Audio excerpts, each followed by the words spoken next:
semalam. Ada bergerakkan lah. Mana? Empat dah kan? Lagi empat. Empat ni baju itu. Modal 20.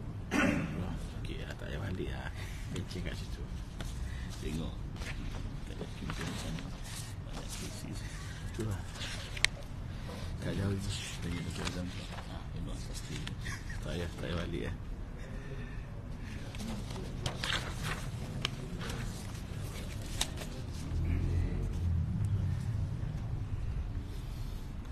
Bismillahirrahmanirrahim. Bismillahirrahmanirrahim. Assalamualaikum warahmatullahi taala wabarakatuh. Bismillah walhamdulillah wa syukurillah. Salatu wassalamu ala Rasulillah wa ala alihi wa sahbihi wa man wala. Subhanaka la ilma lana illa ma 'allamtana innaka antal alimul hakim. Wala hawla wala quwwata illa billahil aliyyil azim. Amma ba'd. Berdahulu yang saya hormati Al-Fadhil Tuan Imam Ustaz Hafiz, seterusnya jawatan kuasa surau dan tuan-tuan muslimin dan muslimat hadirin sidang Jumaah, mudah-mudahan dirahmati dan diberkati oleh Allah Subhanahu wa taala. Pertama dan selamanya kita panjatkan rasa puji dan syukur kita kepada Allah Subhanahu wa taala.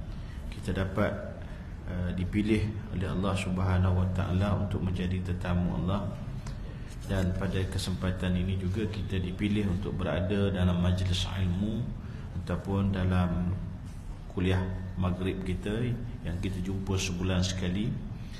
Dan mudah-mudahan sepanjang kita berada dalam majlis ilmu ini kita mendapat rahmat daripada Allah Subhanahu wa taala. Mudah-mudahan insya-Allah. Dan kita niat kita berada dalam majlis ilmu ni juga kita niatkan kita beriktikaf. Ini surau Jumaat dapat kita niat iktikaf, dapat pahala iktikaf, dapat pahala majlis ilmu. Baik tuan-tuan yang dimuliakan Allah, begitu juga kita bersyukur kepada Allah Subhanahu wa taala, kita dianugerahkan oleh Allah Subhanahu wa taala negara kita keamanan, kebaikan yang banyak dan baru saja kita menyambut hari kemerdekaan pada tahun ini, dan sambutannya agak meriah lah, kerana Putrajaya menjadi tempat sambutan. Jadi kita bersyukur kita duduk Putrajaya kan dan kita bersyukur sebagai warga negara. Baik tuan-tuan yang dimuliakan Allah, bila kita bercakap soal kemerdekaan ini, dalam fiqh dia ada satu tajuk, tapi jarang dibincangkan. Pengajian-pengajian di masjid surau ni pun jarang. Dia duk mula dengan bab ibadat aje lah. Mula toharah itu ini ibadat, lepas tu dia akan pergilah sikit bab munakahat, pergi sikit bab muamalat. Yang tu biasa banyak tapi dalam bab jihad ni, sebab dalam fiqh dia ada satu bab biasanya di hujung-hujung tu dia panggil bab jihad. Bab jihad ini dalam menuntut kemerdekaan ini dia termasuklah merupakan perkara yang dibincangkan oleh para ulama di situ. Dan hukum kita memperolehi kemerdekaan, maka dia hukum dia kalau kita dijajah maka dihukum dia fardu ain, merupakan satu kewajipan. Jadi kita sekarang ni tak ada lah kita nak berperang lagi, dah kita merdeka. Maka kewajipan kita ialah memastikan pengisian kemerdekaan tadi dia mengikut apa yang dikehendaki oleh Allah Subhanahu wa taala. Itu kewajipan kita lah. Kewajipan kita. Begitu juga kalau kita melihat dalam konteks perjuangan untuk kemerdekaan ini, sebenarnya dia bermula dengan peranan agamawan, peranan ulama, orang tokoh-tokoh agama. Tetapi mungkin sejarah orang putih yang buat kan, ditukar, dianggap sebagai penentang, pemberontak, akhirnya hilang dalam sejarah. Naiklah orang-orang lain yang dianggap sebagai tokoh-tokoh pejuang kemerdekaan. Itu sejarah. Tapi kita nak bincang kat situ lah. Kita kena ingat kemerdekaan ini biasanya kebanyakan negara dia dimulai oleh tokoh agama. Tokoh agama yang menghidupkan. Sebab tadi lah, sebab dalam fiqh dia ada satu bab jihad. Bila kita ditekang oleh penjajah yang melibatkan agama boleh tergadai dengan sebab jajah tadi, maka orang kulah bangkit sebab dia hukum fardu ain. Baik tuan-tuan yang dimuliakan Allah, saya bersyukur kita doakan mudah-mudahan negara kita terus kekal aman dan memberikan kebaikan yang berpanjangan kepada kita selaku warga negara. Dan kita dapat lihat bukan kita rakyat ni saja yang dapat nikmat tadi, rakyat-rakyat daripada negara-negara lain pun menumpang menikmati hasil yang kita nikmati. Banyak rakyat-rakyat daripada negara-negara lain kan menumpang mencari rezeki di negara kita. Bahkan mereka lebih senang daripada kita lagi kan.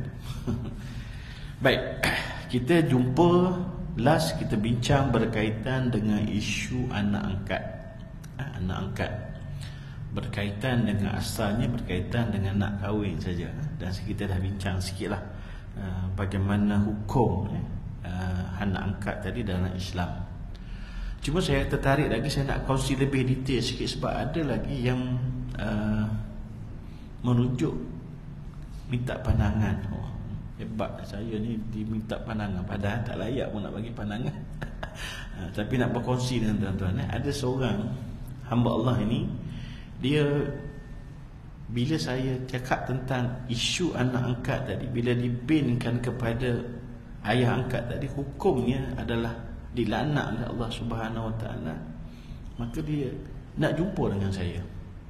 Dia nak jumpa dengan saya, dia kata, "Ustaz, macam mana nak tolong ni? Nak tolong abang dia." Sebab isunya ialah abang dia tadi telah pun mewasiatkan kepada dia, sekiranya aku mati, anak angkat aku ni kau kena ambil. Jadi dia menjadi satu bebanan pada dia. Dan sebelum ni dia kata dia tak perasan, sebab anak angkat abang dia ini dibinkan kepada abang dia. Dan anak-anak abang dia semua tak terima anak angkat ni. Jadi sebab itu abang dia wasiatkan kepada dia, kalau aku mati kau ambil anak ni. Anak tu dah besar dah. Saya tanya berapa dah umur anak tu?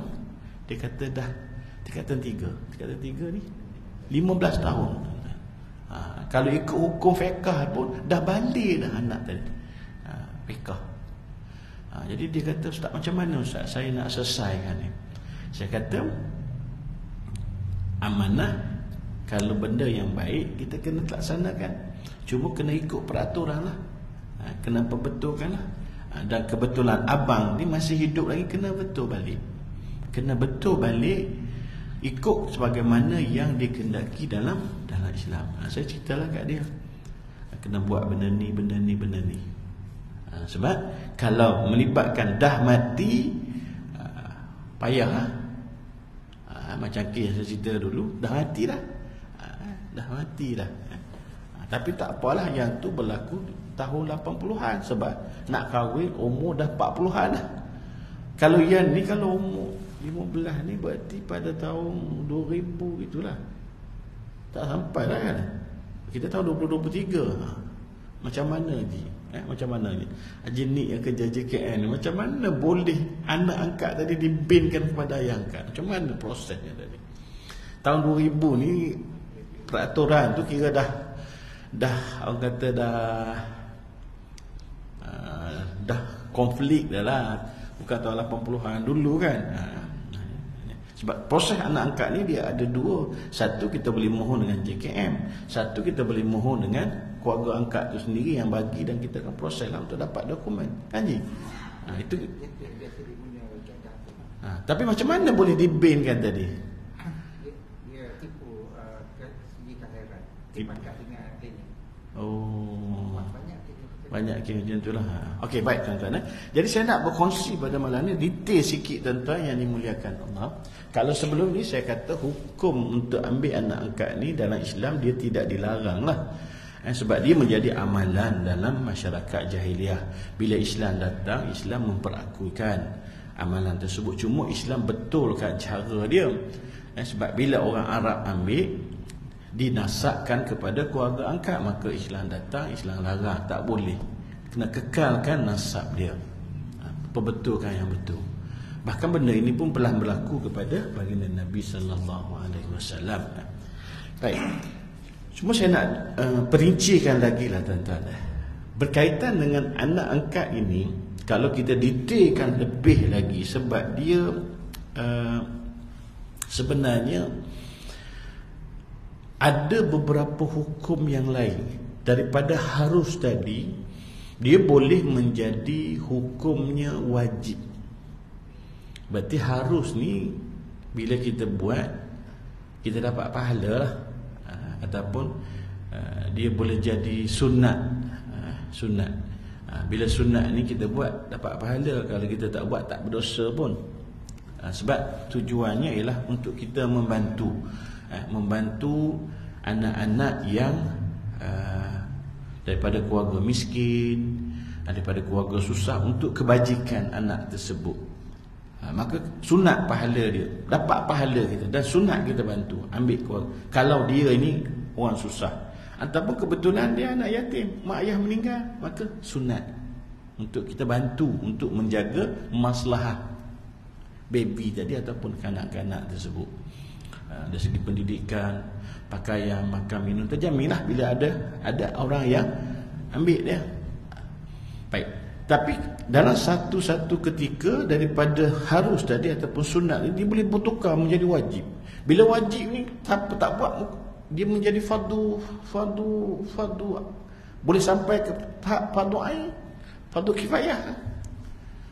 Boleh sampai ke tahap tu tuan-tuan.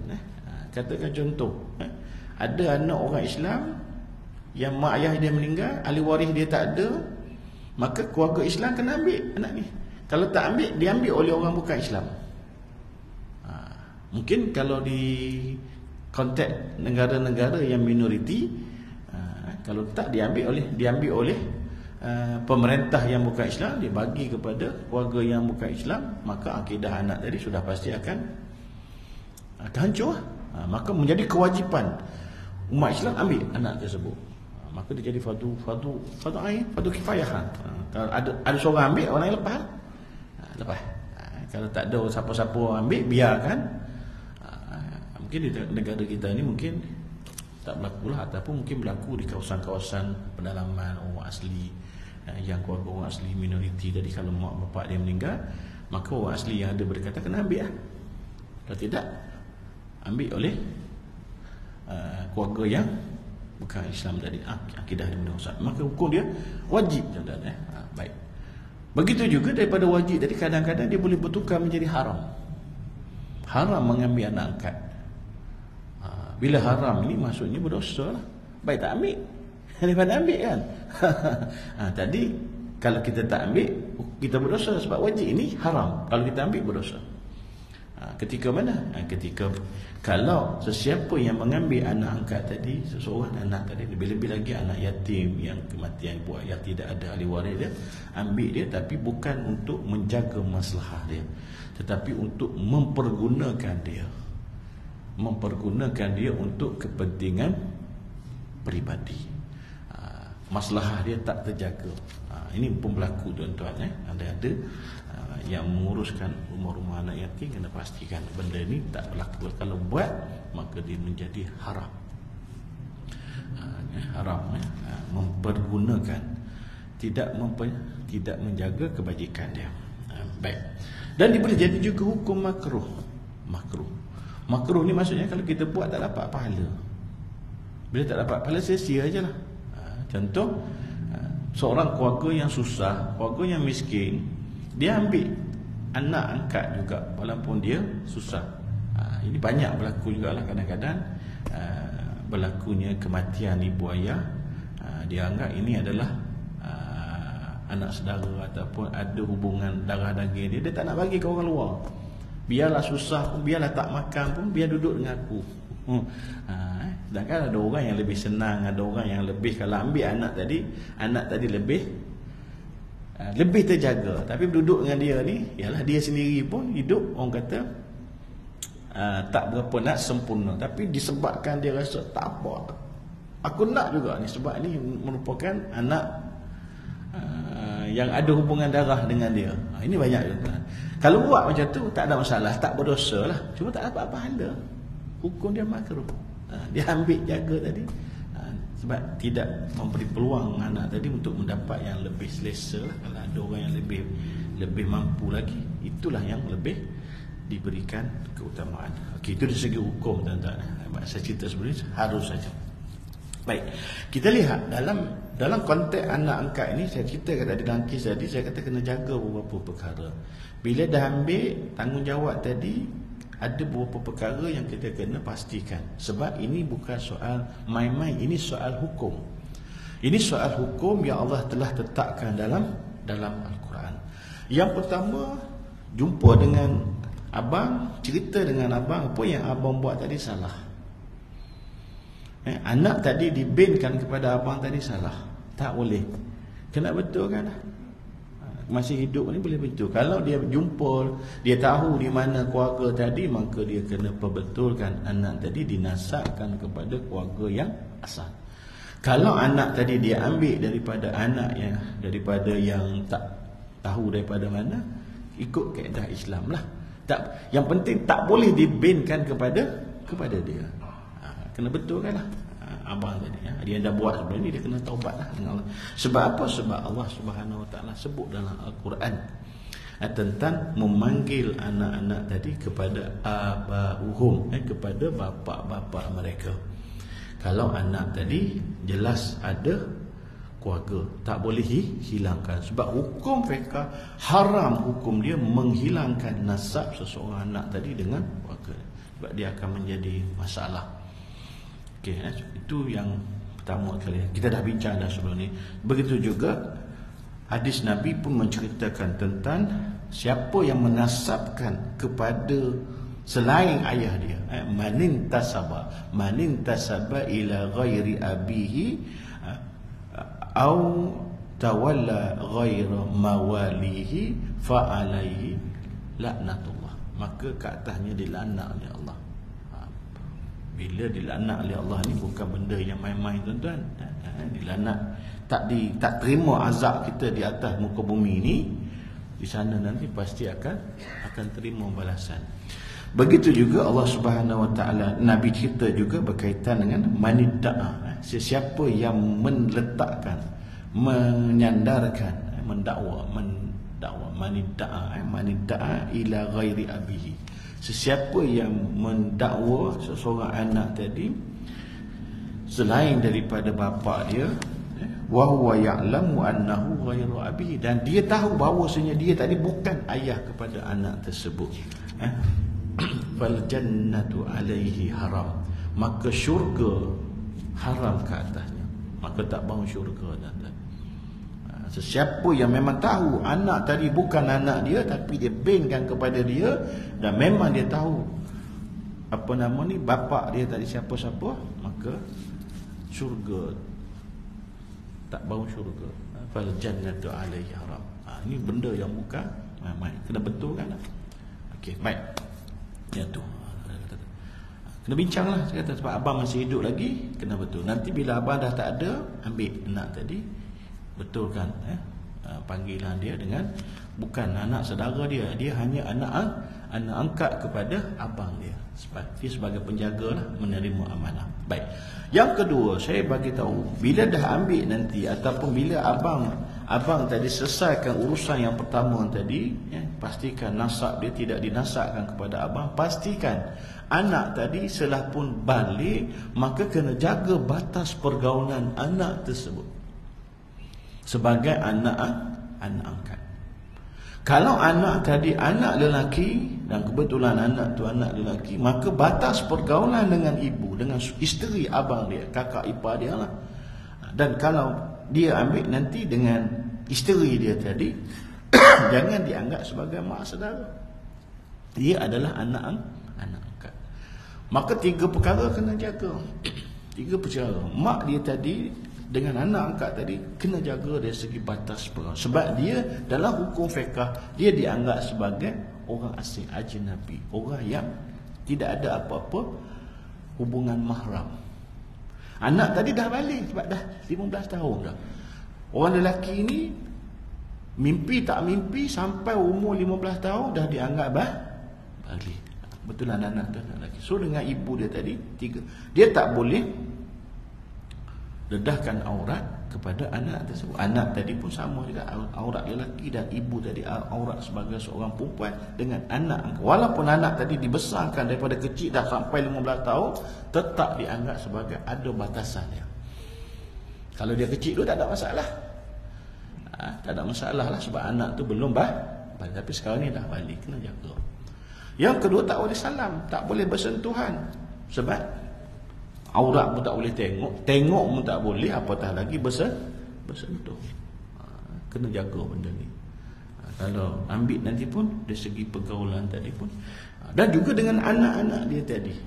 Dan saya tanya, kenapa anak-anak tadi tak boleh terima anak angkat, sedangkan anak ni dah besar? Panjang cerita lah.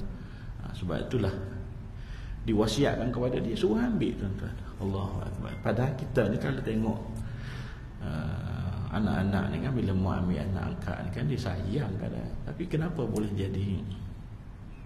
jadi tak percaya supaya dia yang ambil. Bukan ayah tadi, ayah tak ada, kau jagalah adik-adik ni. Patutnya tu kan, tapi tak berlaku gitu, tuan-tuan. Baik, berarti hubungan tadi kena jaga. Sebab itu tuan-tuan yang dimuliakan Allah, sebab dalam kaedah fiqh juga, kalau nak ambil anak angkat ini supaya kita selesai isu pergaulan ini, kalau ambil masa kecil, terutamanya anak yang diambil tadi di bawah 2 tahun, maka dalam Islam kita dibolehkan anak tersebut disusukan. Bila disusukan, maka dia tak berlakulah isu pelanggaran terhadap pergaulan tadi. Sebab apa? Bila anak tadi disusukan oleh ibu kepada ibu angkat tadi, maka dia tak jadi ibu angkat lagi lah. Dia jadi ibu susuan. Tapi dalam masyarakat kita, susuan ni agak susah sikit, masyarakat Melayu ni tak macam orang Arab. Orang Arab dia budaya dia mencari ibu susuan. Baik, Nabi sendiri pun dihantar ke kampung untuk susukan. Baik, jadi kalau disusukan, maka dia menjadi mahram dengan ibu dia, dengan segalalah.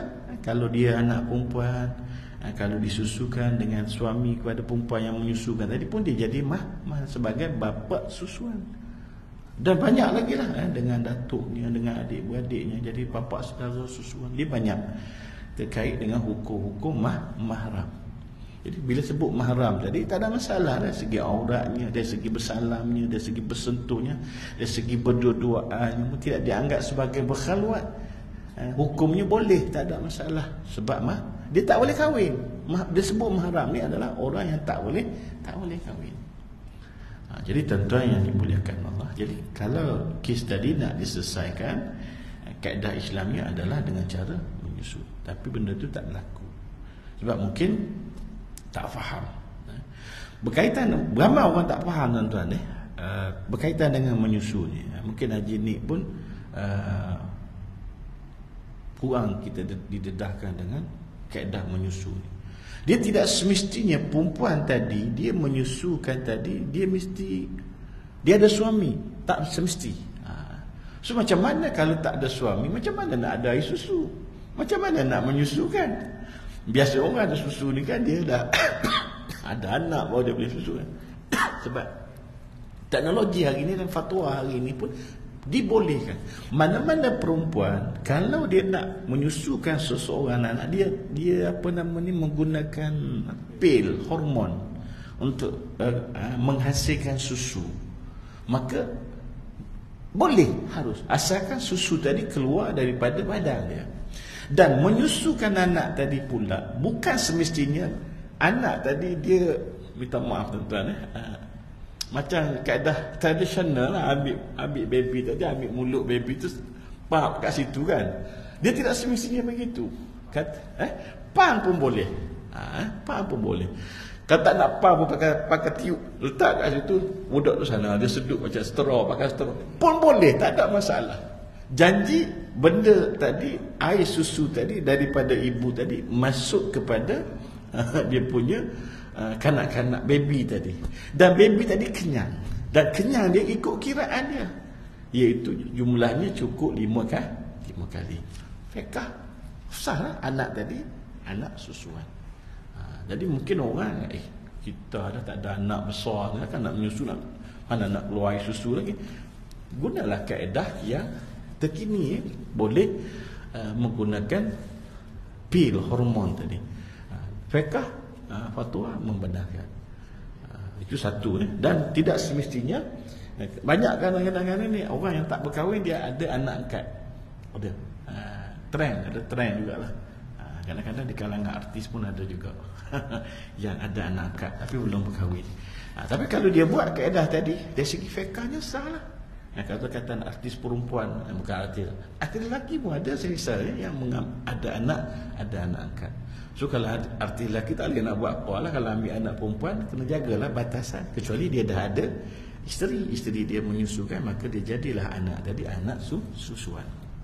Maka hukum dia mahram dengan dia, tak ada masalah lah. Tapi kalau perempuan dia ambil anak dan dia belum berkahwin, dia cusukan anak tersebut, maka sah dari segi fiqh.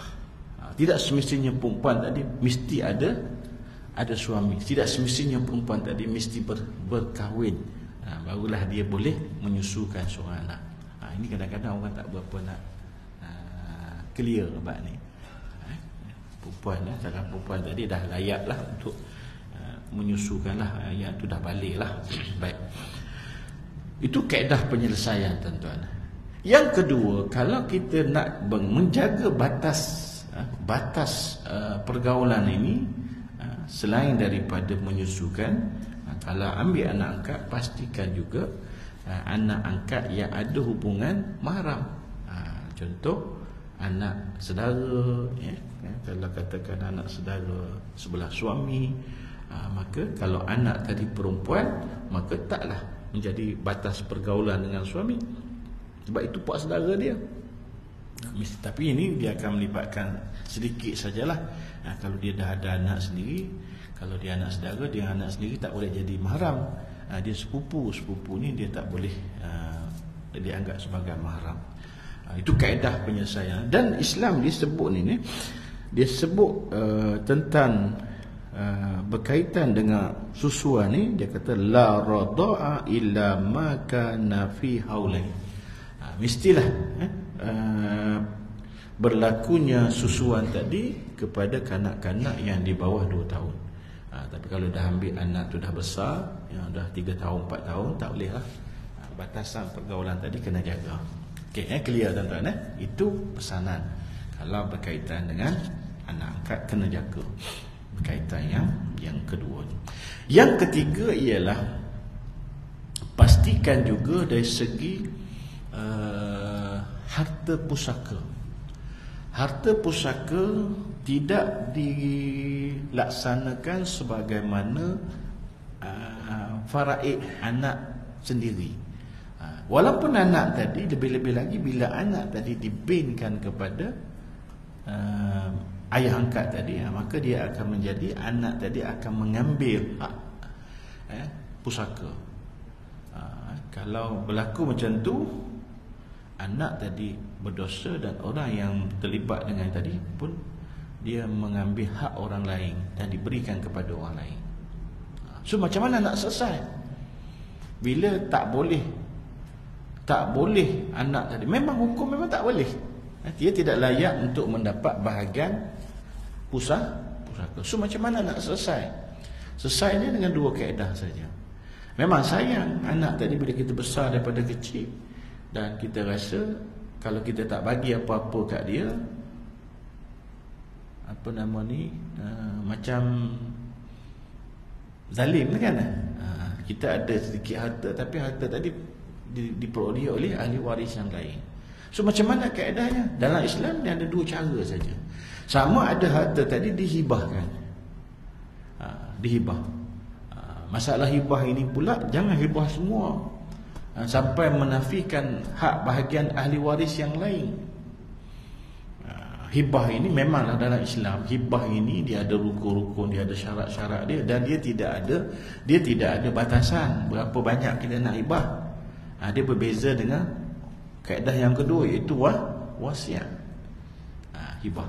Tapi kalau hibah, kalau dalam kes ini, kalau dia ada anak-anak yang sendiri tadi, jangan menafikan hak anak-anak sendiri. Maka hibah dia pun dalam konteks kalau boleh ikut yang selayaknya lah. Kalau boleh jangan lebih 1/3.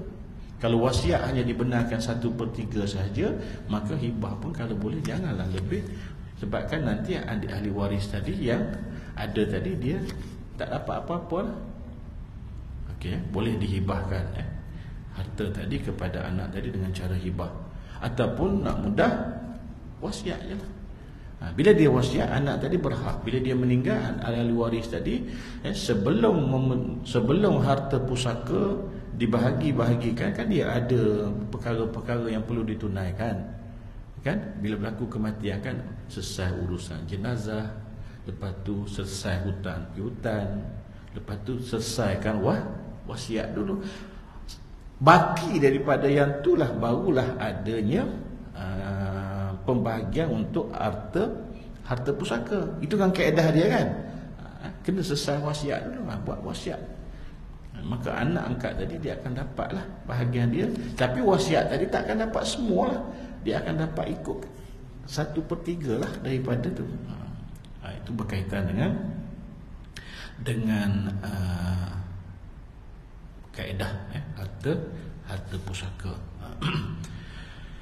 Tuan-tuan yang dimuliakan, itu yang ketiga lah saya pesan, kata kena pastikan harta tadi tidak dilaksanakan sebagaimana yang tidak dikehendaki dalam agama. Baik, tuan-tuan yang dimuliakan, yang berikutnya, kita ambil anak angkat ini, pastikan dia mencapai matlamat, iaitu untuk mendapat pahala. Macam saya sebut tadi lah, pahala.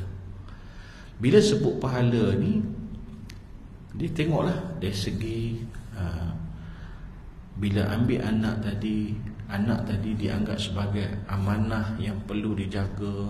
Anak-anak tadi perlu diberikan maslahah dia secukup-cukupnya lah.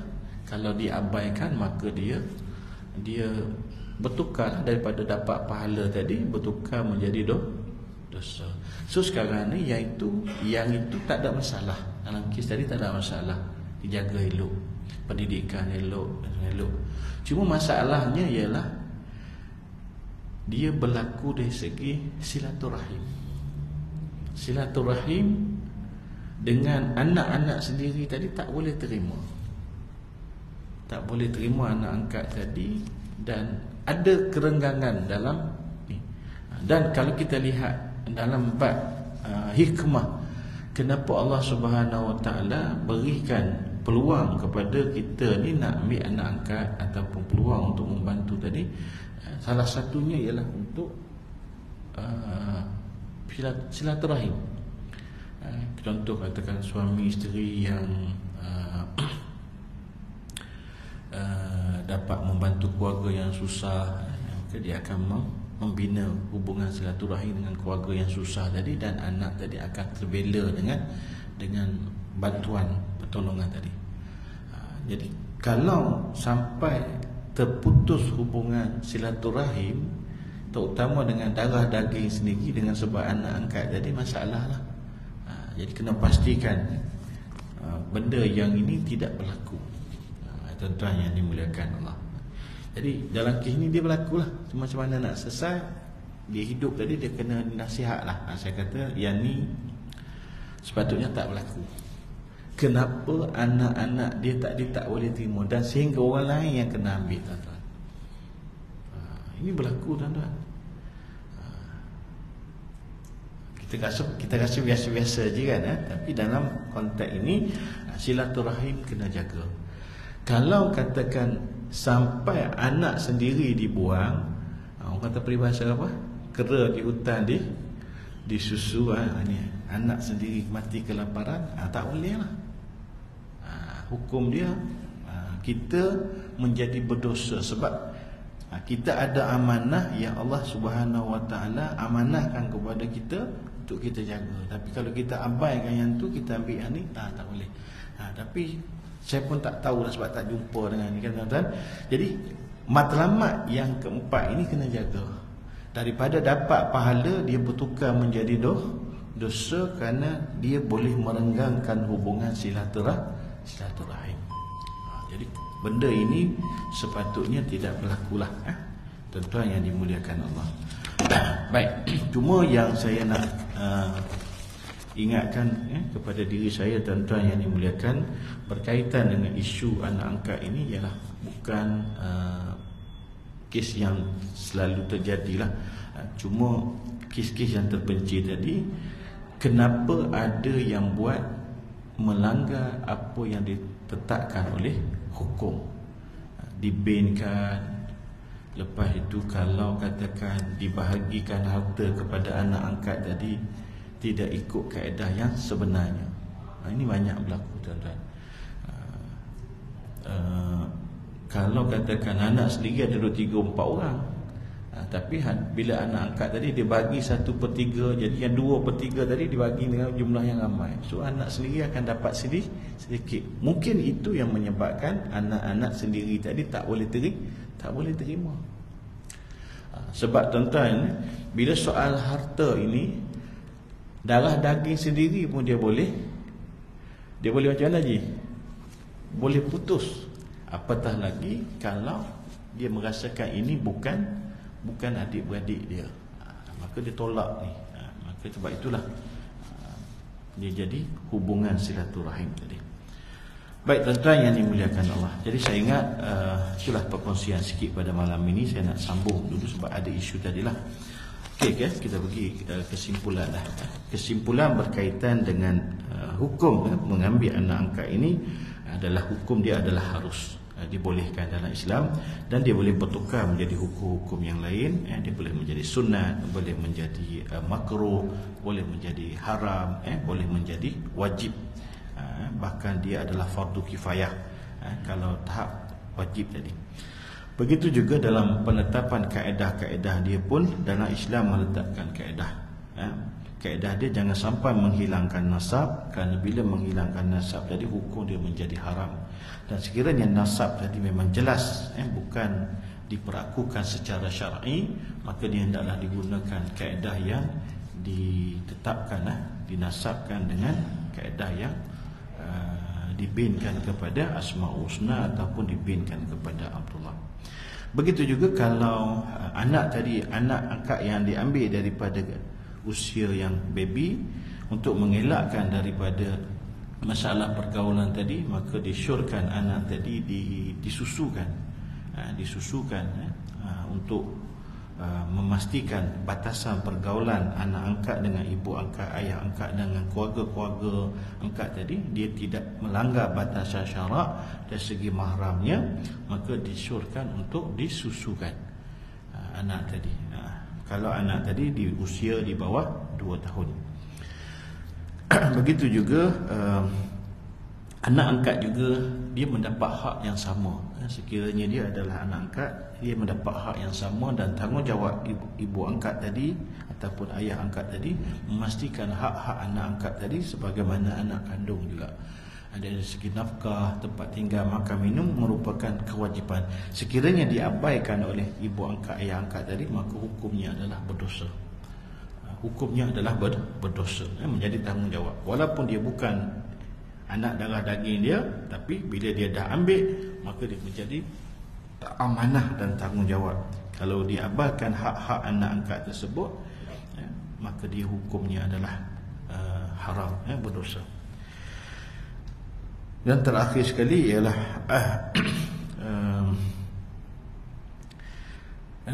mengambil anak angkat juga dia merupakan pahala, mendapat pahala yang besar di sisi Allah Subhanahu Wa Taala, dan Allah muliakan Allah muliakan dengan kemuliaan yang baik, dan mengabaikan mereka juga merupakan satu penganiayaan, dan memastikan didikan juga dengan didikan yang sepatutnya lah, mendapat didikan agama dan juga yang lain-lain lagi yang merupakan untuk kelangsungan kehidupan dia untuk jadi orang yang sempurna. Jadi jangan ambil tapi tak bagi didikan agama yang secukupnya. Tak boleh, maka hukum dia adalah kewajipan juga. Sebab selain daripada memberi nafkah, makan, minum, pakaian tadi, didikan tadi pun kena didikan yang sempurna. Sebagaimana anak kita sendirilah kena bagi didikan yang menjadi anak yang soleh sebagainya. Baik tuan-tuan, saya ingat itulah perkongsian berkaitan dengan hukum pembahasan kita pada malam ini. InsyaAllah kita jumpa lagi pada bulan depan, kita bincang isu yang lain. Ini isu yang kita dah bincang bulan lepas. Bila ada isu tadi saya rasa saya nak sambung lah. Okey, Haji, ada nak tambah konsep anak angkat mengikut JKM?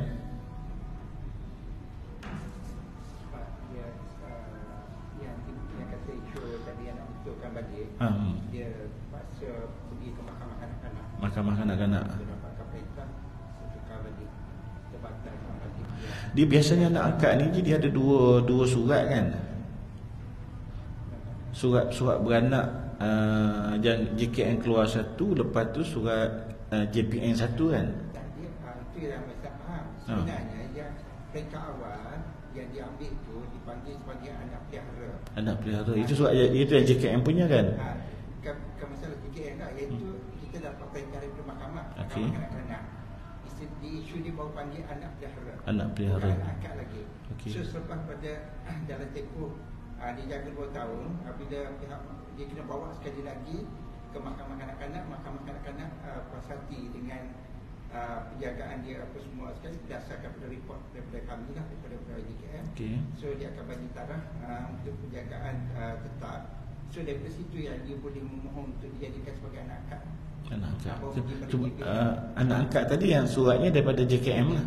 JPN. Oh JPN. Jadi JPN tadi dia akan keluar surat anak angkat. Masa itulah berlakunya bank tadi masa dengan JPN lah. Tak, yang kata yang dia orang tipu ni. Okey, ni kami pernah pecahkan sindiket ni lah. Dia ada satu pusat yang jaga ibu apa ni remaja yang mengandung luar nikah ni dijaga. Dan di same time dia dimanipulate kes ni. Dia dah cari orang pasangan-pasangan yang tak ada anak ni. So dia offer lah berapa belah ribu, kena bayar sampai 20-30 ribu pada tengok atas status kan. So apa yang dia buat, dia dah deal dengan ada satu klinik. Yang klinik tu akan uruskan dia punya macam isteri, macam walaupun surat nikah tak ada, dia boleh uruskan benda tu. Tapi yang biasa membuatkan yang pasangan yang dah nikah tapi yang klinik tak ada anak. So dia pakat dengan klinik ni supaya klinik ni keluarkan kad merah tu. Kad merah bukan atas nama mak yang mengandung ni. Atas nama isteri yang nak jadikan mak angkat dia. Faham. Ada deal daripada awal lagi. So dengan sendirinya rekod pergi ke JPN memang bersih lah bahawa suami isteri ni adalah anak dia.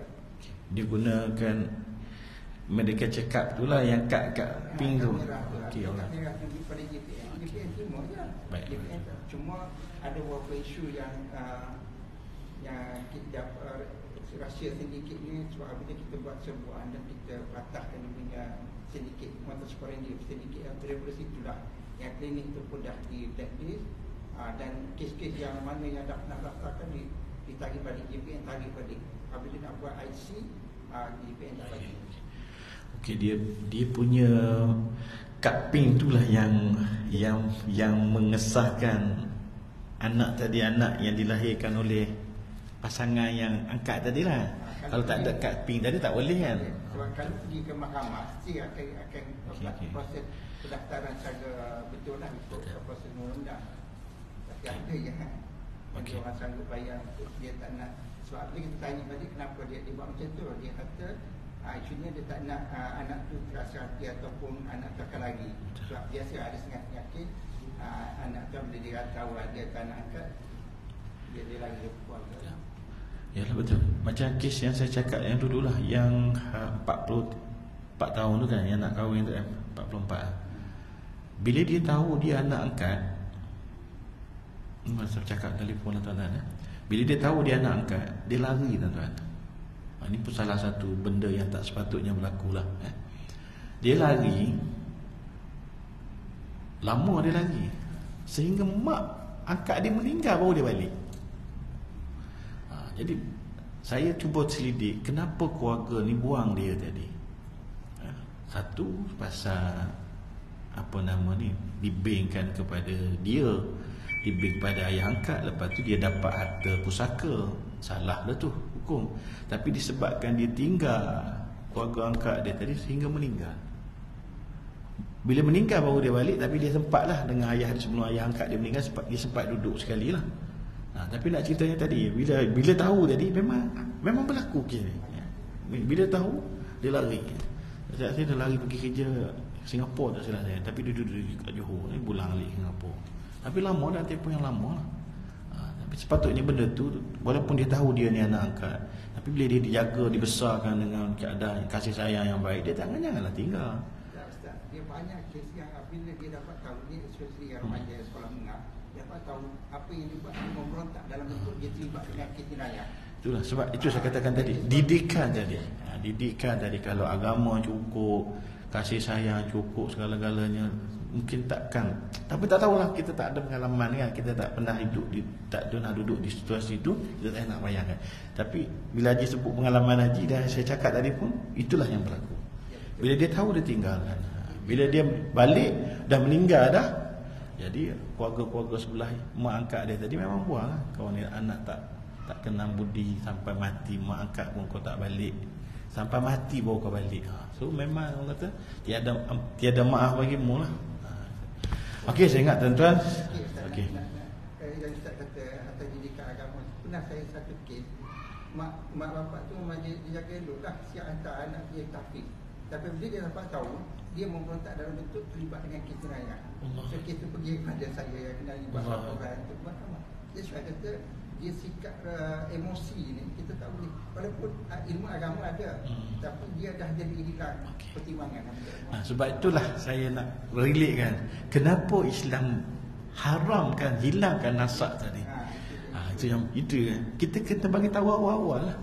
Jangan kita bagi tahu dia bila dia dah besar. Sebab tengok, bila Islam tak bagi ni kan, dia ada lah, dia ada hikmah dia. Bila Islam kata tak boleh ni kan, kalau dia daripada kecil dia dah tahu dah kenapa dia ni bukan pilih pada ayah ni, payah dia naik, kita bahawa dia ni adalah anak ini, tak ada masalah lah. Anak tadi tak memberontak lah. Okey, insyaAllah tuan-tuan yang dimuliakan Allah, kita jumpa pada bulan depan. Semua saya nak kongsi bulan depan. Petang tadi saya dah terima satu mesej, Ustaz, macam mana saya nak kahwin? Saya, mak ayah dah meninggal, saya punya wali saya adalah abang. Dia dua beradik. Tapi abang dia ni, dengan dia ni tak apa nama ni, tak ngam. Bahkan abang dia pernah beberapa kali sihirkan dia supaya mati dia ni. Puncanya adalah kerana harta pusaka, tuan-tuan. Nanti kita bincang bagaimana dan dia nak kahwin macam mana. Sedangkan abang dia tadi adalah wali, tapi abang dia tadi tak nak. Bukan kata tak nak jadi wali, kalau boleh nak dia mati. Masya Allah. Ini petang tadi tuan-tuan saya kata, Allah Akbar, ujian awak. Tapi tak apalah, awak kena pergi pejabat agama lah. Nanti kalau tak boleh nikah pegawai wali hakim lah. Tapi saya nak cerita tuan-tuan, harta pusaka adik-beradik sendiri ni suruh mati tuan-tuan. Sedangkan kita tahu dalam harta pusaka ni, jangan anak banyak, dia dah anak lelaki, dia akan dapat 2 bahagian. Ni anak perempuan mungkin dapat 1 bahagian, dah banyak dah. Tapi kenapa nak suruh mati, nak dapat semua lah tau. Ini tamak tuan-tuan. Itu darah daging tuan-tuan. Itu darah daging ni. Kalau anak angkat ni, dia rasa bukan tanggungjawab dia. Ini petang tadi saya dapat ni lah, macam mana nak selesai. Yang bertanya tadi, Allahu Akbar. Wallahu a'lam. Akhirul kalam. Assalamualaikum warahmatullahi taala wabarakatuh.